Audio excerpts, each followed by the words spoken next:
Ang sabi sa Pythagorean theorem, sa kahit anong given daw na right triangle na merong sides na A, B, at C, na yung C yung hypotenuse o yung pinakamahabang side na opposite ng right angle, ang equation daw na A squared plus B squared is equal to C squared ay laging totoo. So, given that yung triangle natin ay right triangle. So, ang equation na ito ay laging totoo. So, paano ba napatunayan yan? Meron akong alam na proof at yan ang pag-uusapan natin. Tara!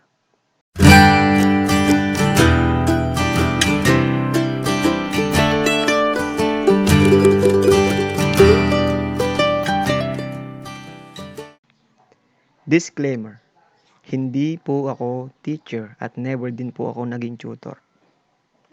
So bago tayo magsimula sa proof, meron lang 4 na bagay tayong kailangang malaman. Una, angle. Si angle, let's say meron tayong line. Kung magsimula ka sa line na to, sa point na to, pabalik sa kanya, ang sukat ng angle natin is 360 degrees. Pag dalawang ikot, 720. Diba? Pag kalahati naman, kung hindi tayo umikot, kalahati lang, meron tayong 180. Kung kinalahati ulit natin yung kalahati, from this point hanggang doon sa perpendicular line, meron tayong 90 degrees. So, yun yung angles. Pangalawa, complementary angles. Sa case ng right triangle, ang complementary angles daw ay itong dalawang ito. Kasi ang sum niya ay 90 degrees. So, kung meron tayong right angle dito, ibig sabihin siya ay 90 degrees. Let's say si alpha to, kasi hindi naman natin alam kung anong sukat niya. Tapos si beta, ang sum ng angles ng kahit anong triangle ay 180. So, alpha plus beta plus 90 degrees is equal to 180 degrees. So, simplify natin, minus 90, minus 90. So, wala na yung 90 dyan. Alpha plus beta is equal to 90 degrees. So, complementary angles, yung dalawang angle pag pinag-add is 90 degrees. Pangatlo, area of a square. So, let's say meron tayong square na ganyan na merong side na A. Since ang definition ng square, equal ang side, equal ang corner. So, ang area niya is A squared. Or kung meron kang side na B, B squared na siya. Tsaka, alam mo din ba na yung kung bakit yung kalimitan ang sukat ng bahay natin is square meter. Kadalasan, di ba? So, let's say meron tayong ito yung bahay nyo. Let's say yan yun. Yan yung land area niya.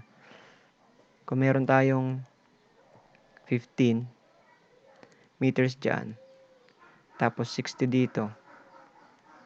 Pag minag-multiply natin, so 5 times 6, 30, 900. So, ang area niya is 900 square meter. Di ba? Kadalasan ganyan yun. Square meter kasi pinag-multiply lang natin, hindi lang yung numbers, pati itong measurement niya, yung kanyang scale. Pang-apat, area of a triangle. So, sa case natin ulit na right triangle, hindi na natin kailangan kunin yung height kasi meron na tayong right angle dito. Meron ng perpendicular tayo. Ang area ng triangle is 1/2 base times height. So, sa case natin, kung ito si A at ito si B yung height natin. So, kung hindi man wala mang tawag dito, walang right angle o walang perpendicular line na nagawa o makikita doon sa triangle natin, kadalasan ganito siya. Kukunin muna natin yung height nito doon sa pinakamataas na point hanggang doon sa base. So, ma-apply natin yung 1/2 base times height. So, perform ka dyan ng, dapat meron ka muna ma-form na right angle. So, dito naman, di ba 1/2 base times height. Ang magiging formula na natin is 1/2 base natin is A, height natin is B. So, proof na tayo. Given is right triangle sa Pythagorean theorem. Kailangan natin i-prove na si A squared plus B squared ay equal sa C squared. So, given yung ating right triangles, since wala pa siyang pangalan, lagyan natin pangalan. Ito si side A, si blue si A, si red si B, si green si C. Tapos yung corners niya, si alpha, tsaka si beta. So, alam na natin, si alpha tsaka si beta complementary sila, di ba? So, ang area niya, di ba, is 1/2 A, B. So, magkakaroon natin yan. Lagyan natin ng box. Ang gagawin natin, magpo-form tayo ng, kukuha tayo ng kamukha niyang right triangle na to, na apat na right triangle na kamukha nito, ganito. Tapos, yung A and B, pag-a-align natin para makagawa tayo ng 180 degrees angle. So, parang gagawa ka lang ng straight line na magkadugsong si B tsaka si A. Magiging kamukha siya nito. Ayan. Ito si A. Ito si B. Nakagawa ka ng straight line. So, kung si A at si B yan, ito si C. Diba? Yung green. Ito rin si B. Ito rin si A. So, kung kung ganyan yan, ibig sabihin, nandito si alpha, nandito si beta. At dito naman, nandito rin si alpha, ito si beta. Si alpha at si beta ay complementary, di ba? Ibig sabihin, itong beta na to, tsaka yung alpha ng kabila, complementary din kasi isang triangle lang sila magkamukha, di ba? Sabihin, kung complementary sila, 90 degrees sila. So, itong corner na to, ito. Right angle siya. So, meron siyang 90 degrees. So, yung dalawa pang triangle na kailangan natin, ulitin lang natin yung process. Idudugtong natin sa B, yung A, para makabuo siya ng straight line. So, magiging ganito siya. Ayan. So, nakukuha niya na. So, kung tatapusin natin, uulitin natin yung process, since kailangan natin is 4, magiging na siyang ganito. So, kunin lang natin siya.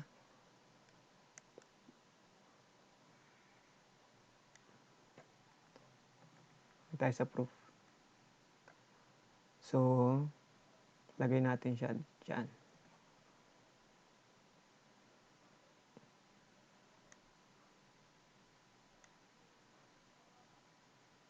Yan.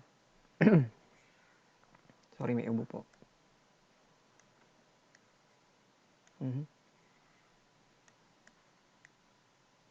Yan. So, ipuprove natin siya. Wala tayo naman space para sa proof. Mabilis lang naman yung proof niya. So, kailangan pa ba natin siyang i-label? Sige. Yung isang lang. Yung isang triangle lang. Si B. Tandaan nyo lang natin. Si B. Para hindi masyado makalat. Si B si red. Si A si blue. Si C si green. Tapos ito si alpha. Ito si beta. Yun. So, ang gagawin natin, since puprove natin is ito, isip tayo ng paraan. So, since isa siyang, kung mapapansin nyo, lahat ng side niya equal. Ang side niya ay A plus B. Area niya is area of bigger shape. Big big shape. Yun lang. So, sa nirecall natin, yung sa area ng square, mayroon na siya, magiging na siyang a plus b squared. Diba? Magiging na siyang a plus b squared. So, kung expand natin sa expanding the, tawag doon, binomial, magiging na siyang ganito. A squared plus 2ab plus b squared. So, pwede na natin siyang pangalan ng unang equation. So, may equation na tayong una. So, ano pa? Ano pa makukuha natin dito? Pwede natin ulitin, kumbaga, kunin ulit natin yung area nito, pero sa ibang perspective naman. Kunin natin yung maliliit na, tag dito, na areas. Pero pagsasama-samahin natin. So, ginawa natin dito sa equation 1, kinuha natin yung malaking, yung sides lang niya, dinisregard natin yung loob. Ngayon, pag-iwalay natin yung mga triangle tsaka yung square. Yung sa loob is square siya, di ba? Kasi sisilat yan. Tapos yung mga corners niya is right angle. So, 90-90-90. So, kung gagawin natin yun, meron tayong apat na ganito, meron tayong apat na 1/2 A, B. Ito lang yun. Ito, i-shade natin. Ito lang yun, nakuha natin. 1, 2, 3, 4. Ito siya. Paano yung loob? Yung loob, magiging naman siyang, since square siya, magiging siyang c squared. Diba? So, meron na tayong pangalawang equation. Since meron tayong dalawang equation, na parehas siyang area nito, ito si c squared. Ito siya, para hindi masyadong nakakalito. Ito si, ayun. Diba? So, kung parehas silang equal, since magkaibang perspective lang kinuha natin, pwede natin siyang pag-subtractin. Para magkaroon tayo siya ng, magiging equation talaga siya, magiging siyang equal 0. So, di ba sabi sa mathematics, kung anong number, ay, kahit anong number na sinubtract mo sa sarili niya, ang sagot niya is 0. Since ito, si 1, tsaka si 2, parehas siya ng area ng isang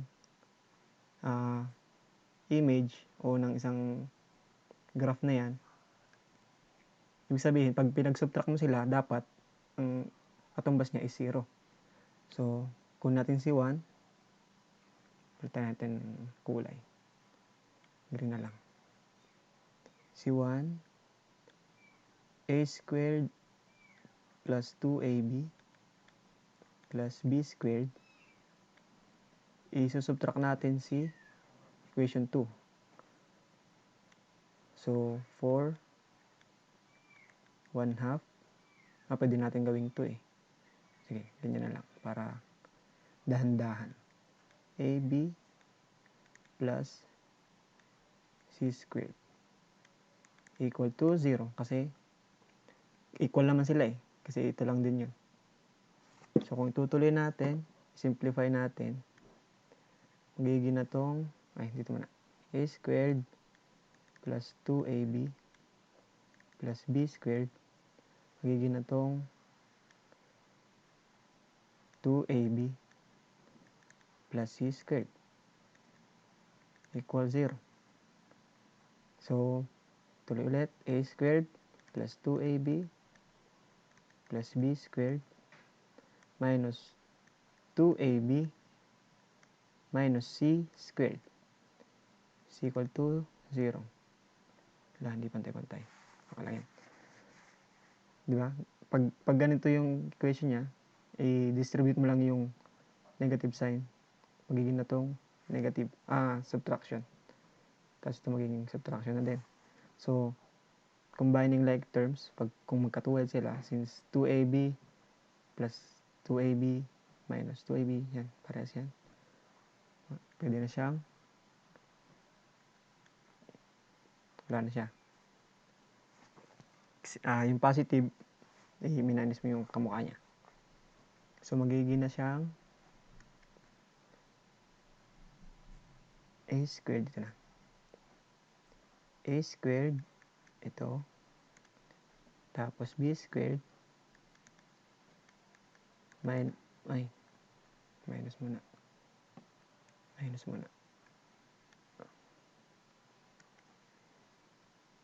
Minus c squared is equal to 0. So, therefore, a squared plus b squared is equal to c squared. Na-prove na natin.